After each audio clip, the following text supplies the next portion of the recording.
Firing मामले में कमाल खान बांद्रा कोर्ट में पेश। 27 जनवरी तक मिली पुलिस कस्टडी। लाइसेंसी पिस्टल को लेकर विवाद। कमाल के वकील ने आरोपों को बताया बेबुनियाद। ओशिवारा फायरिंग मामले में एक्टर और फिल्म क्रिटिक कमाल खान उर्फ KRK को आज बांद्रा कोर्ट में पेश किया गया। कोर्ट ने इस मामले में कमाल खान को 27 जनवरी तक पुलिस कस्टडी में भेज दिया है। पुलिस का दावा है कि जिस नालंदा इमारत में नीरज कुमार मिश्रा रहते हैं, उसी दिशा में फायरिंग हुई थी। हालांकि बचाव पक्ष का कहना है कि कमाल खान का घर और नालंदा सोसाइटी के बीच करीब 400 मीटर की दूरी है। पुलिस ने कमाल खान से जो पिस्टल बरामद की है वह लाइसेंसी गन है।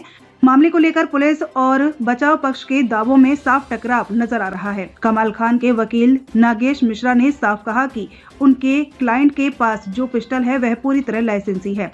वकील के मुताबिक इस पिस्टल की फायरिंग क्षमता 20 मीटर से ज्यादा नहीं है। ऐसे में 400 मीटर दूर स्थित नालंदा सोसाइटी तक गोली पहुंचना असंभव है। वकील का कहना है कि सिर्फ किसी के पास हथियार होने से यह साबित नहीं होता है कि उसी ने फायरिंग की। उन्होंने पुलिस के आरोपों को तत्कालीन रूप से गलत बताया है। नागेश मिश्रा का कहना है कि पुलिस गोलियों का हिसाब मांग रही है, जिसका पूरा रिकॉर्ड उनके पास मौजूद है। कमाल खान ने कितनी गोलियां खरीदी थी और कितनी अब उनके पास है, इसका पूरा लेखा जोखा दिया जा सकता है। वकील ने दावा किया है कि एक भी गोली गायब नहीं है। अगर कोई खोखा मिला भी है तो उसका भी पूरा हिसाब मौजूद है। पुलिस द्वारा लगाए गए फायरिंग के आरोप पूरी तरह बेबुनियाद हैं। कमाल खान के वकील ने यह भी आरोप लगाया कि बॉलीवुड में उनके क्लाइंट के कई दुश्मन हैं। इन्हीं दुश्मनों द्वारा मुंबई पुलिस को मिसगाइड करने की कोशिश की जा रही है। वकील का कहना है कि फायरिंग की वारदात का इल्जाम साजिश के तहत कमाल खान पर डाला जा रहा है। उन्होंने साफ कहा कि इस मामले में उनके क्लाइंट का कोई लेना देना नहीं है। सच्चाई जांच और ट्रायल के दौरान सामने आएगी। पुलिस को दिए गए कथित कबूलनामे पर भी वकील ने सवाल खड़े किए हैं। नागेश मिश्रा का कहना है कि इस तरह के किसी भी बयान का कोई आधिकारिक रिकॉर्ड उनके पास नहीं है। जो भी तथ्य हैं वे ट्रायल के दौरान कोर्ट के सामने रखे जाएंगे। वकील ने दोहराया कि कमाल खान की पिस्टल की सभी गोलियां सुरक्षित हैं। पुलिस के हर सवाल का जवाब कानूनी तरीके से अदालत में दिया जाएगा। नागेश मिश्रा, सर क्या हुआ कमाल खान को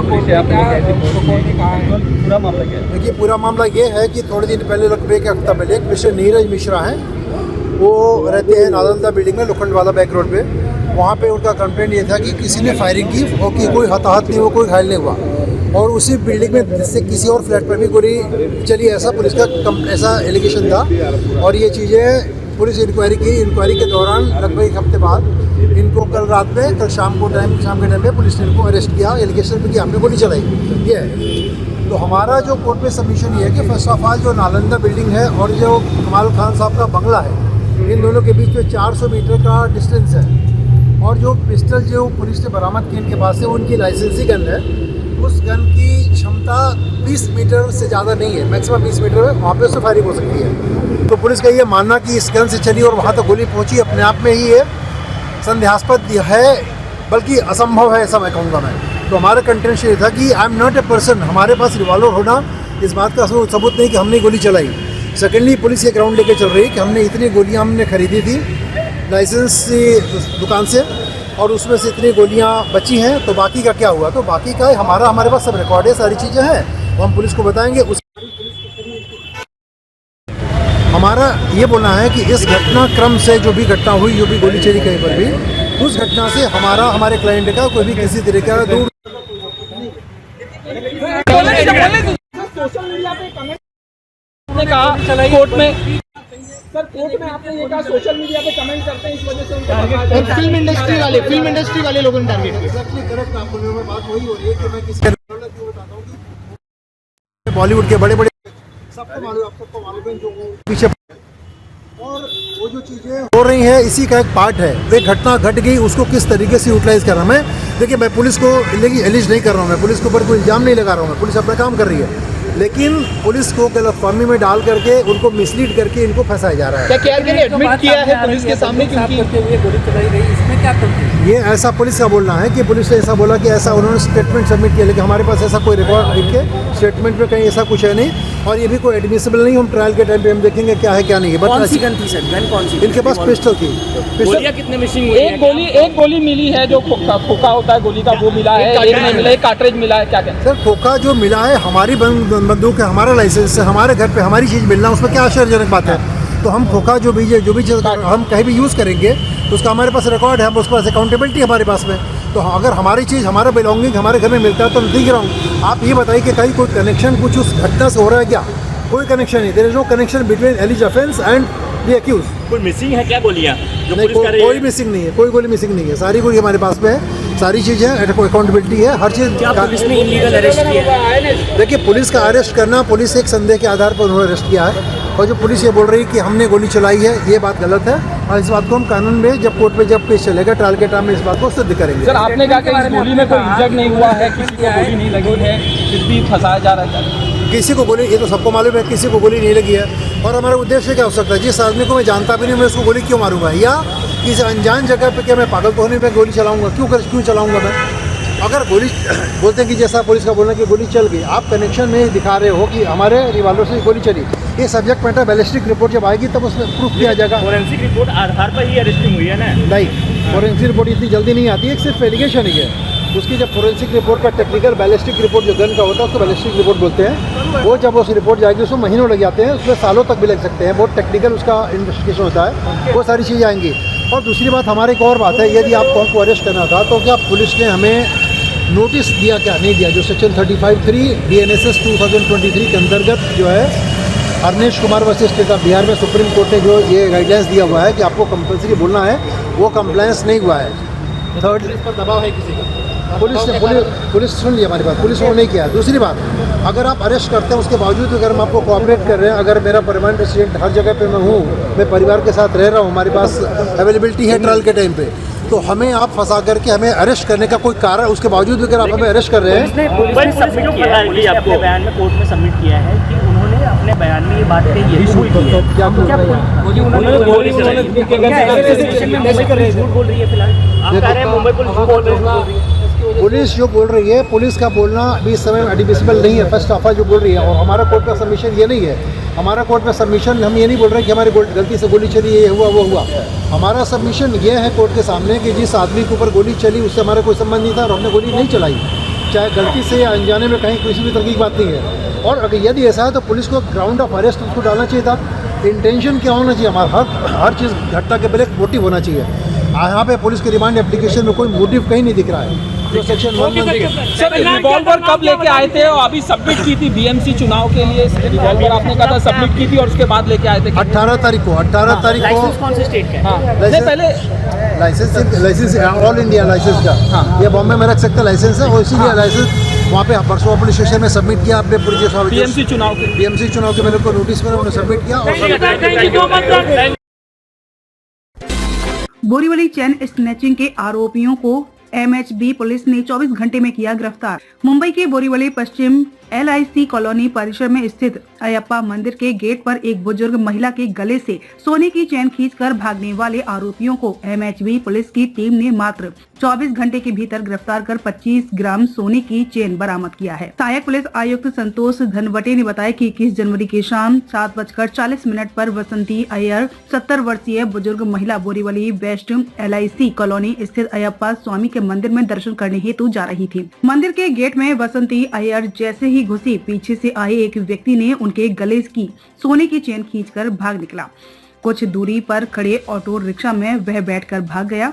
पीड़ित बुजुर्ग महिला ने इस मामले की शिकायत MHB पुलिस में दर्ज कराई।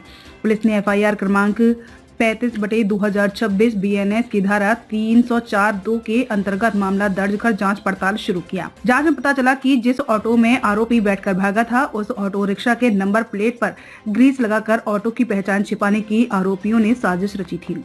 जांच के दौरान CCTV फुटेज में यह बात पुलिस को पता चली। वरिष्ठ पुलिस अधिकारियों के मार्गदर्शन में इस मामले में जांच हेतु एक टीम बनाई गई।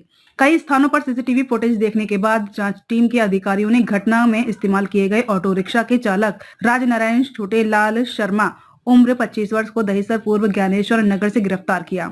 पुलिस पूछताछ में ऑटो रिक्शा चालक के बयान पर संजीव मुरलीधर गुप्ता उम्र 43 वर्ष को ज्ञानेश्वर नगर दहीसर पूर्व से पुलिस ने अरेस्ट कर उसके पास से 25 ग्राम की सोने की चेन पुलिस ने बरामद किया है।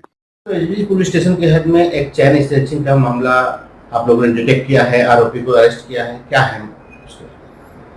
MHB police station CR number 35/2026 robbery का सेक्शन रॉबरी केस रजिस्टर किया था उनके अगेंस्ट। उसका इन्वेस्टिगेशन टीम बनाया था हमने, MHB गोरई और गौरव लिखा, और हमने टीम बना के एक औरत थी आयर करके 70 साल की उम्र थी, वो अपने अयप्पा मंदिर, उसके हस्बैंड अयप्पा मंदिर में पुजारी है, वो दर्शन करने के लिए आए थे और वो साथ में घर जाने वाले थे। तो 7:40 के बजे थे अयप्पा मंदिर LIC रोड में, उसके पीछे से एक आदमी आया, उसके पीछे से चेन खींच के भाग रहा था। तो वॉचमैन ने और उसने तो उसका पाठलाग किया, तो वो रिक्शा में लेके भाग गए। फिर उसके बाद हमने वो जगह का और आजू बाजू का उसका स्टेटमेंट लेके केस रजिस्टर किया, उसके आजू बाजू का CCTV फुटेज और टेक्निकली एनालिसिस करके हम आरोपी तक पहुंच गए और रिक्शा का पीछा करते तक दहशत तक गए और फिर रिक्शा वाले को ताबे में लिया और फिर वो आरोपी को ताबे में लिया। आरोपी को और रिक्शा वालों को दोनों को अरेस्ट किया, वो रिक्शा जब्त किया और पूरा सोना 100 ग्राम का सोना था 1.5 लाख का, वो पूरा हमने रिकवर किया है आरोपी के पास से। सर, ये जो आरोपी हैं ये क्या करते हैं, कहाँ रहते हैं? ये आरोपी रहते दहीसर ईस्ट में ज्ञानेश्वर नगर में रहते। एक रिक्शा चालक है और दूसरा गाड़ी पार्किंग का जगह काम करता है।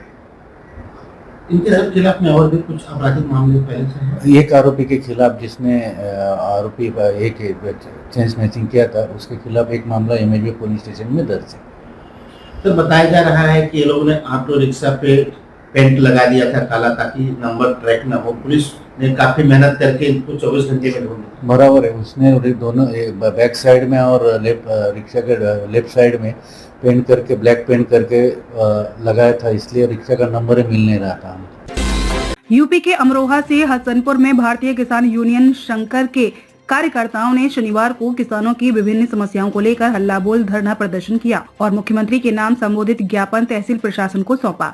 धरना प्रदर्शन के दौरान भाकियों शंकर के राष्ट्रीय अध्यक्ष चौधरी दिवाकर सिंह ने कहा कि तहसील हसनपुर सहित पूरे जनपद में खूंखार कुत्तों का आतंक लगातार बढ़ रहा है। आरोप है कि बीते 1 वर्ष में कुत्तों के हमले से करीब 20 लोगों की जान जा चुकी है, जबकि लगभग 800 लोग घायल हो चुके हैं, लेकिन प्रशासन इस ओर कोई ठोस कार्यवाही नहीं कर रहा है। उन्होंने कहा कि आवारा गौवंश पशु किसानों की फसलों को भारी नुकसान पहुंचा रही हैं।